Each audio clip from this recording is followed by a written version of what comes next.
ain't tough, you shit out of luck. My first name Pain, second name Struggle, nickname Maintain, last name is Trouble. The generation before me made it hard for me. They partied and bullshitted, forgot about me. Meanwhile, other places, different races, it's tight like shoelaces. Rely on the basics, business education, keep it circulating, and no hateration. All it takes is one seed from every plantation to break this change, to switch this game. Come on, no more pain.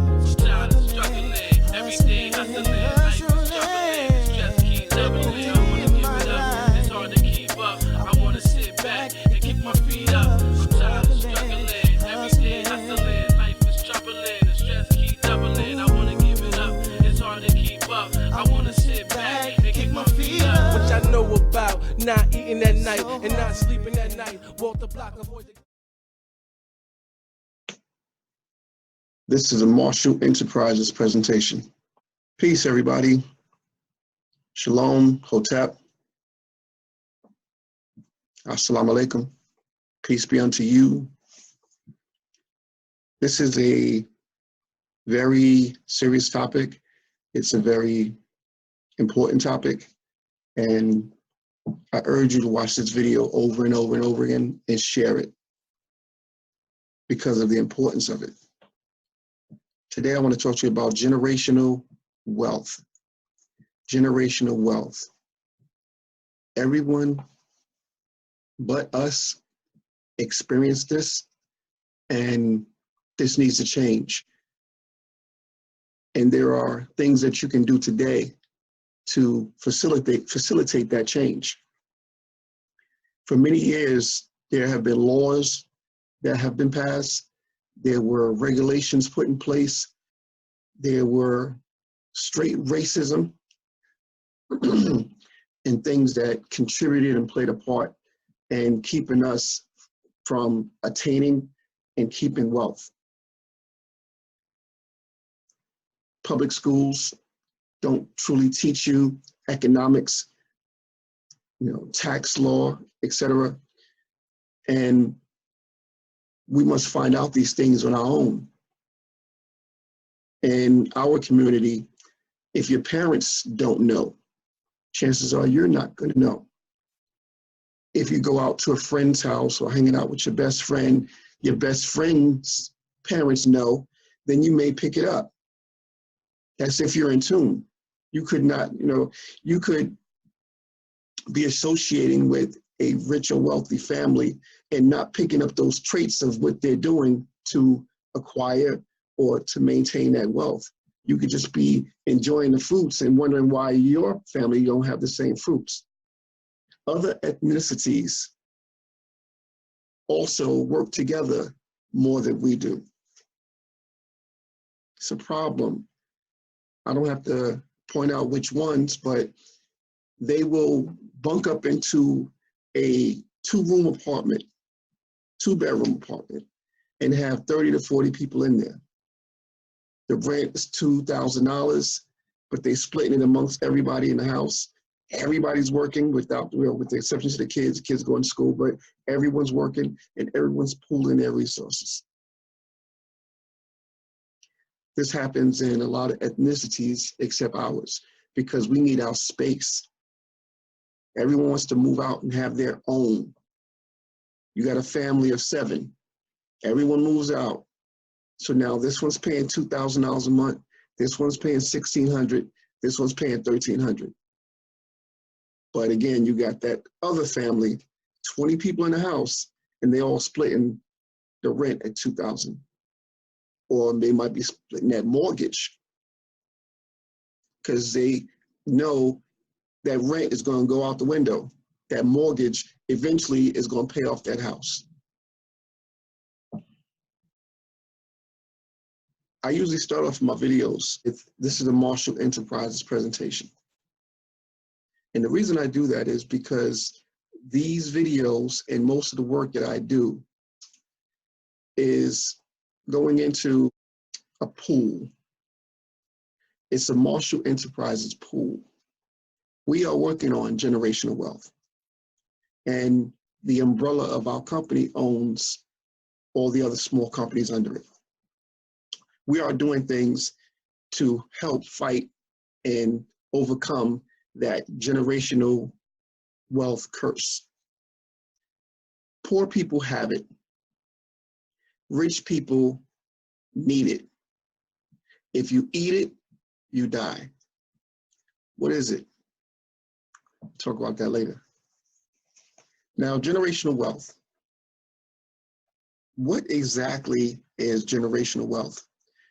Generational wealth is monies that carry over from generation to generation. Wealth that carries over from generation to generation. Assets that carry over from generation to generation. For example, the house behind me, my great-great-great-grandmother used to live in it. And it's been passed down in the family for years. I'm just making this is not my, it's a screen. I'm just making a point. I think you get what I'm saying. This isn't our real house. However, this house has been passed down from generation to generation, generation to generation. The house is paid for, and depending on the location that you live in, you may have to pay taxes on it, or you may not have to pay taxes on it. If you set your situation up in such a way that your foundation owns this property, it could be tax-free. If you have certain types of businesses and that business owns the house, tax-free. But that's not what I'm just giving some pointers out. I hope you're taking these jewels. The house is paid for. So all that is needed to maintain this house: light bill, gas bill, if it's oil, so you're gonna have to put oil in the tank.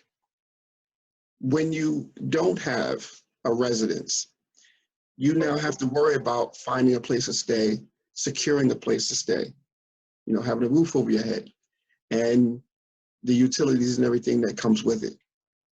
Generational wealth, the version of generational wealth that I and my family are setting up, is we're going to take care of the food, clothing, and shelter for the next generations. Meaning you're not going to have to worry about where you're going to lay your head. You're not going to have to worry about where food is coming from and the bare necessities that you would need. The trust that we set up is going to make sure that they have everything that they need. Depending on the area that you live, if you live in New York, you don't need transportation, or you don't need your own personal transportation. If you live in Pennsylvania, New Jersey, what have you, you may need something to get around. So those things also are going to be taken care of. And if these things are taken care of, you now have time to actually either run a business, open a business, whatever, and pull more money into the generational wealth hat. So there's still assets and money being accumulated in that vehicle. But you don't have the stress, you don't have the pressure of where am I gonna lay my head? Am I gonna get evicted? These little problems. So you too can work on these things. You too should work on these things. Everybody watching this video, I'm pretty sure, is living check to check. It's not a good thing. One check gets missed, it can have a bad effect on different things in your situation. Now the rent is either going to be paid. Maybe your phone bill can't be paid, or another bill can't be paid. When you do finally get that check, it may be doubled up. You don't have more money to spend. Now that check may be taxed even more because it may be a bigger check. Or they might give you 2 checks, whatever, but the catch-up game is serious. If we miss, I'm throwing myself in that loop too. It's not the case, but I'm throwing myself in there. If you miss a paycheck, it could be devastating. Imagine missing a couple of paychecks. We do not need to be living with these pressures. It does take a toll on the body. It takes a toll on the mind. Just imagine for a second, if your rent didn't exist, you did not have to pay rent. Imagine if you had a debit card or maybe a credit card to go get some clothing. I'm just work with me here. You have too much you can spend on clothing, whatever you want, because the refrigerator stays stocked. The cabinet stays stocked. You have all the food that you want or would need, you know, and the bills are paid. This is how some wealthy or to-do people live. They don't have those issues. Those issues are taken care of. You have some people working at your job with you, and they're pulling in $40 an hour. And before I go there, let me ask this question. Who told you $10 an hour was good? Who told you $11 an hour was good?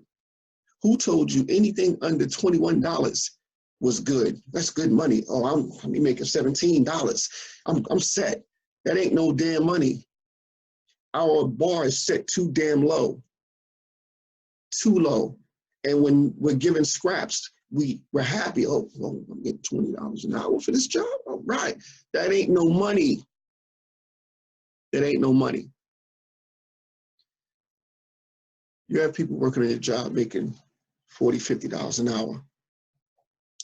And they may work in the very next office from you, very next cubicle from you. They have a retirement home.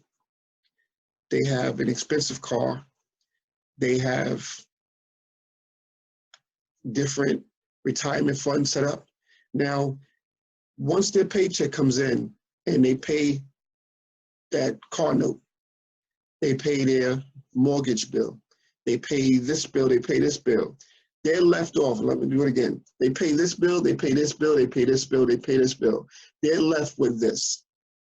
The difference with you is when you have a job and you pay your bill, your take home matches they take home, except they put more money into their mortgage and different things. So technically your take home is just the same as their take home. It's just their threshold or their umbrella of what they're paying for is different from yours. You may not even have a car note. You may not have different retirement vehicles that you put money into. So what are you doing with your money? You get your money, you run off and you get that bag of weed, you run off and you go get that couple of bottles of booze, you got to go get that new phone. You need those new kicks. They come out every month with a new pair of sneakers. You got to get those sneakers. We have to stop being consumers. We have to stop buying all this shit. If you look around your house, you got gadgets upon gadgets upon gadgets. We need to stop being consumers. But I'm not here to lecture you on how you live your life. Not.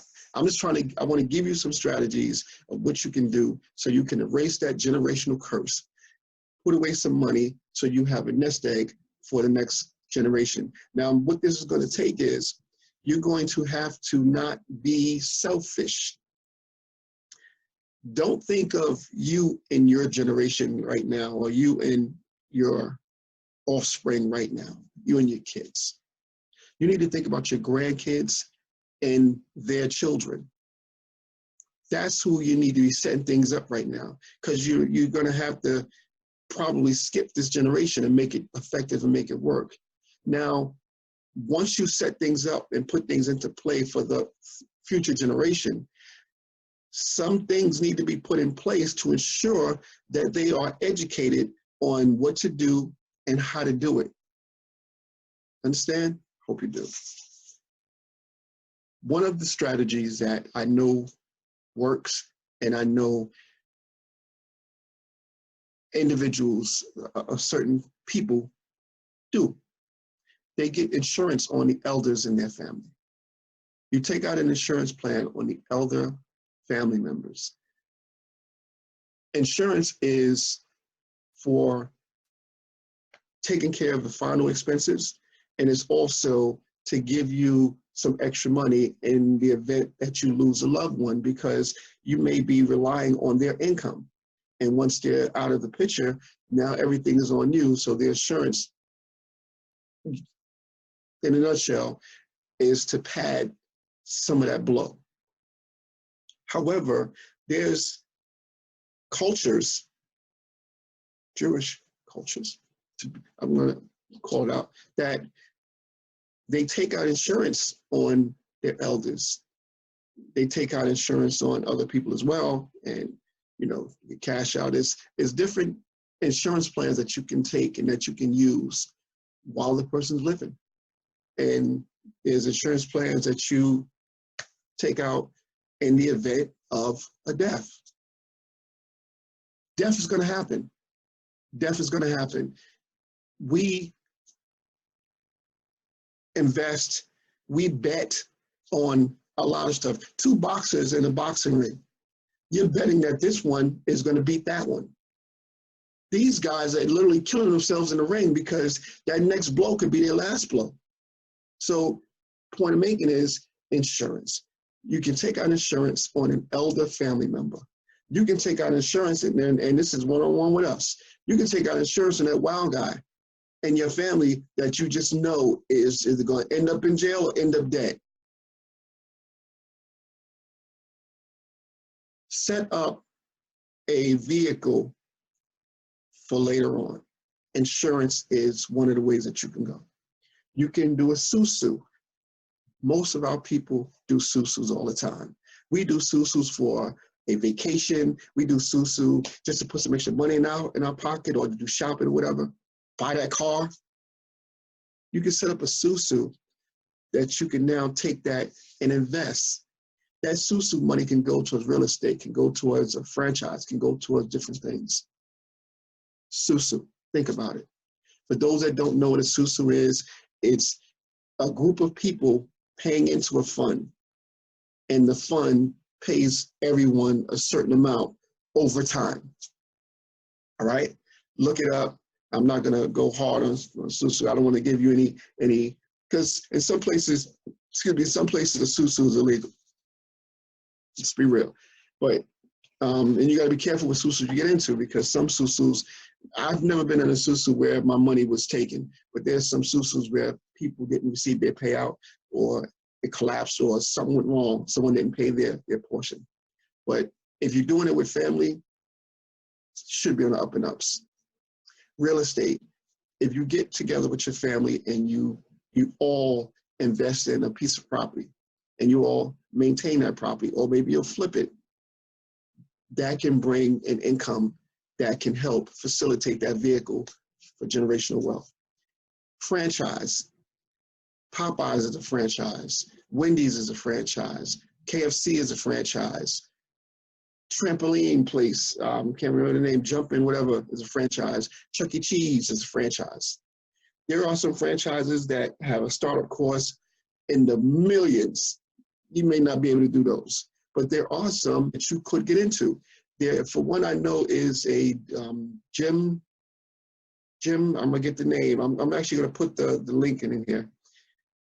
It's a gymnasium type of franchise where kids go and they flip on the mats and they learn gymnastics. It's very popular at the Franchise Expo. There's Italian Ice franchise, Uncle Louis G's. What's that? Esther's, Ether's, I'm sorry, I destroyed the name. I did have the Italian Ice, or the ice cream from this place, Rita's. Not too fond of Rita's, but Rita's is popular. And you can open up a franchise. You don't have to work in the place. Your enterprise, your family enterprise can own it, and other people are running it. Case in point, 7-Eleven. If you go into 7-Eleven and see who is behind the counter, these individuals, families, get together and they all pour their money into these franchises, gas stations. And these are the people we go to spending our money every day. We putting their kids through college, and we're taking care of their generational wealth. Why can't we do the same? We can. You go to that Chinese restaurant. Now, I've never seen a Chinese restaurant franchise, but you go to a Chinese restaurant and the same 2 to 3 people in there every day, all day, cooking up that food. You go on vacation, or you take out a holiday or take off a holiday, you go there and get something to eat. Who's in there cooking up that food? I have yet to see a Black person work in a Chinese restaurant, but we are the ones that are eating this food every day. Every day. Wholesale merchandise. The phrase to that one is buy low, buy low, sell high. You go to different locations. You can do it in Costco's. I'm gonna use a small one. You go to Costco's, you get that box of M&Ms. The box may be $24, but there are 48 or more, 48 to almost 100 M&M packages in there. If you paid this for it, you can sell it for this. Buy low, sell high. I sell black soap. The block of black soap that I buy is literally bigger than this. And you chop it up into squares and you sell it individually. The block costs me maybe $22. You get about 47, 48 blocks out of that big block. And you sell it for $2 to $3 each. I done tripled my money selling soap. Charcoal toothpaste, fluoride-free toothpaste. Buy low, sell high. You buy it for 75 cents a box, you sell it for $3 a box. This is ways that you can increase your nest egg so you can put some money away. Or this is what you can do to work on your generational wealth. You get my page back. Trying to stay on course, stay on topic. You know I can talk. And I'll spit out those tips. But there most likely will have to be a part 2 to this because I just can't cover everything. And I don't want to make these videos long because people have short attention spans. And they'll watch it, get uninterested, turn it off.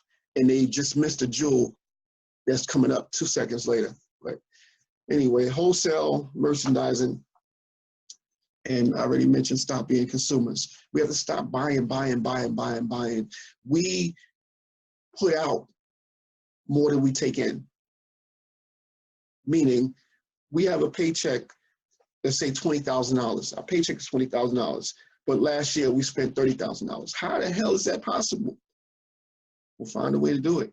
We're spenders. We're consumers. We're always buying something. Instead of holding on to it and letting that grow, we're always buying. And bringing this to a close, I also want to speak about Roth IRA and retirement plans. You work a job, they give you the option to put money aside, whether it be in a 401k or IRA, what have you. And they take $10, $20, $15 per pay period, and they put it into a interest-bearing account. Some interest is at 4, 5, maybe 6%. And don't quote me on these percentages, I'm just giving the numbers. So you're sitting there and it's accumulating some money for you when you retire. The problem I see with these things is when you retire, the cost of living is going to be so crazy, and that little bit of money that you put aside is going to be nothing.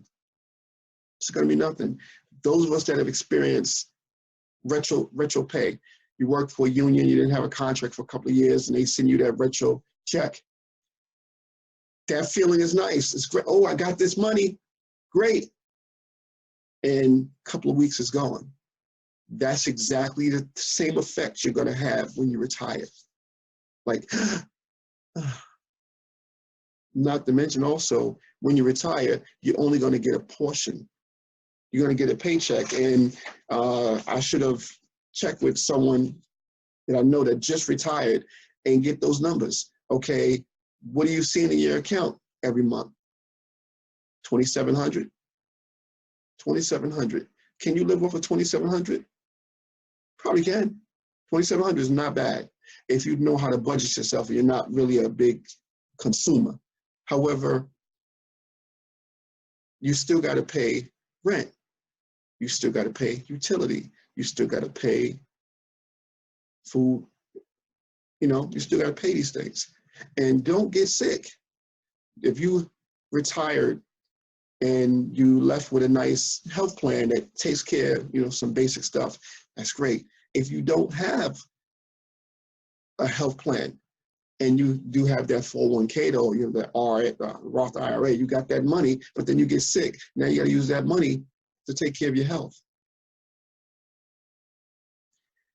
We need to put vehicles in place to ensure our future, and not just our future, our children's future. Understand? Generational wealth. There are things that we can do to overcome this curse. And most importantly, stop spending. Put money aside. Now, don't just go stick it in a bank account that's gaining 1%, 2% interest. Think about a CD. Think about a Roth IRA. These different things. I have an irrevocable living trust that I set up. I'm sorry, a revocable living trust. Living revocable trust. That what you do is your property is entrusted in this trust. It's revocable, you take it right anytime. It doesn't have many protections, although it avoids probate. So in the event that I die and this nice, beautiful house behind me is not in my trust, that house has to go through probate, meaning if you owe any creditors, if you don't have any issues, they have to see if you have to sell the house to take care of your issues.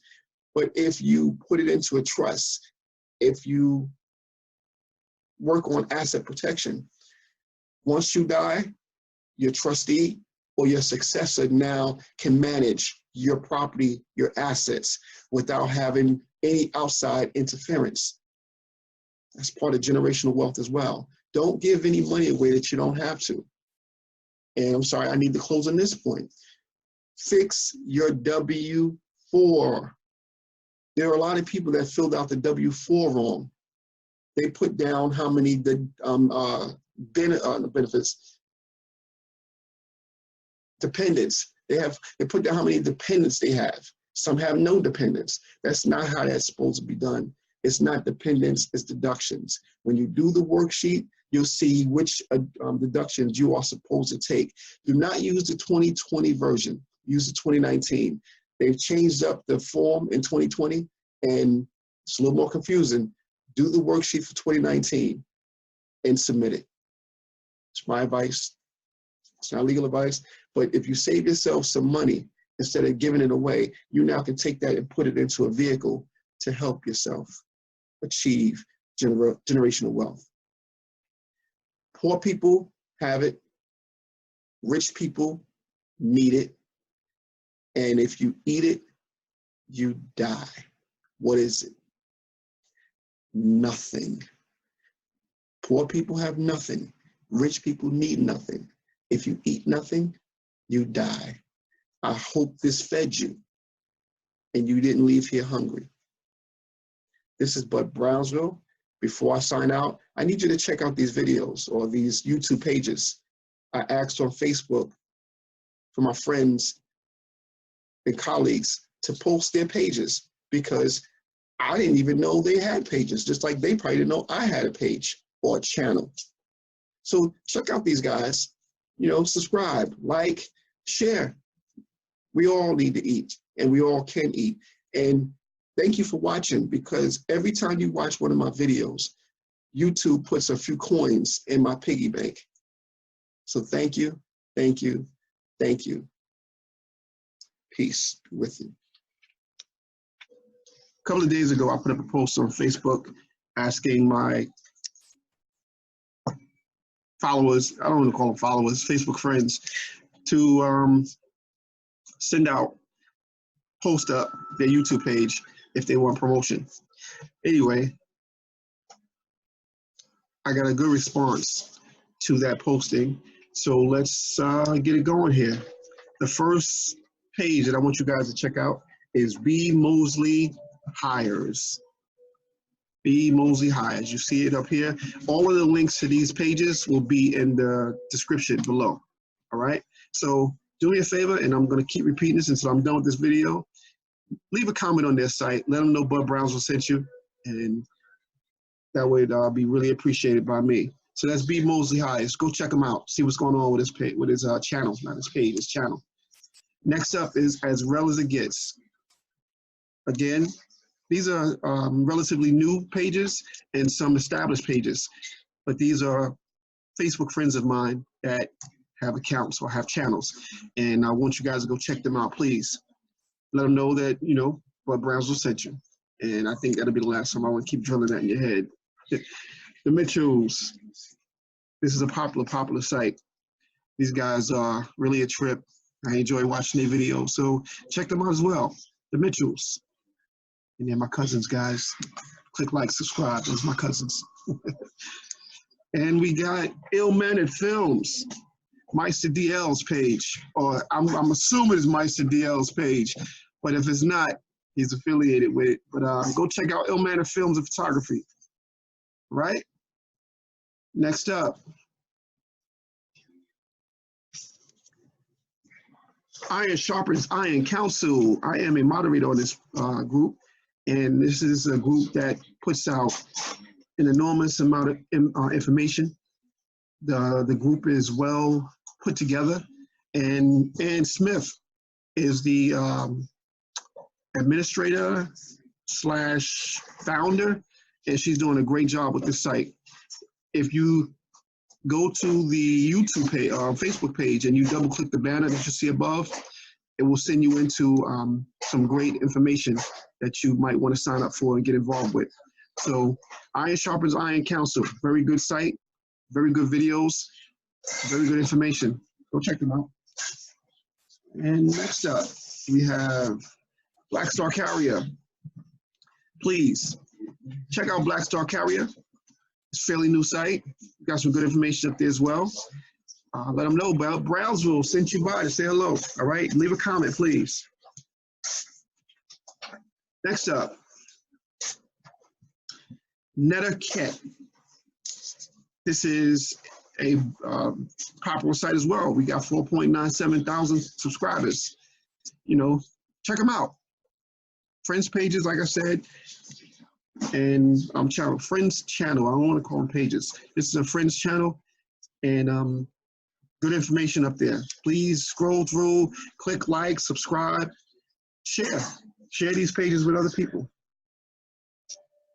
Next up, we got CryptTalk Podcast. I think I'm on the wrong page here. Yes, I am, wrong page. 1 second. CryptTalk is here. Yes. Please click like, subscribe, leave a comment. Now, in case you didn't know, when you go onto the pages, I keep saying pages, I apologize. Channel. When you go to the channel, there's a little bell here. If you click that bell, go to mine and do it as well. You click that bell, anytime they post some new content, you're going to get a notification right away. Okay? So check out CryptTalk Podcast. Next up, let's go to Harbinger. Kingdom Harbinger Ministries. This is Brother Ron's page. Brother Ron's channel. Check out Kingdom Harbinger Ministries. His brother has a lot of information on Sinetta TV, Sinetta Studios pages. This is where I came across the brother. Very, very knowledgeable brother, intelligent, articulate. Check out his channel. All right, Kingdom Harbinger Ministries. Last but not least, we have Trinity. Fairly new site, and we all started from somewhere. There was one time I had 36 subscribers. I'm up to 1,000 plus. So, you know, give them a shot. Subscribe, like, and as a matter of fact, I see I didn't hit that button. Sorry about that. Yeah, subscribe, leave a comment, If you like the videos, like them. I'm not gonna tell you to like the videos if you don't like them, but I'm pretty sure you're gonna like some of the content that you see on these pages.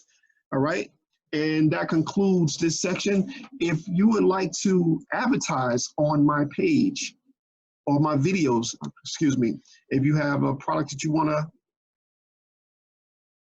promote, if you have a video you wanna exclusively air, you know, whatever you wanna send out, send me a private message. You can send it to webmaster@BudBrownsville.com, webmaster@BudBrownsville.com. You can even send me a text, 717-743-1047, and let me know about the content, and we can discuss how it get put on my videos, either the front end or the back end. All right? So thank you guys for sending me your pages, and thank you guys for going to check those pages out. Don't forget to let them know who sent you. All right? Peace.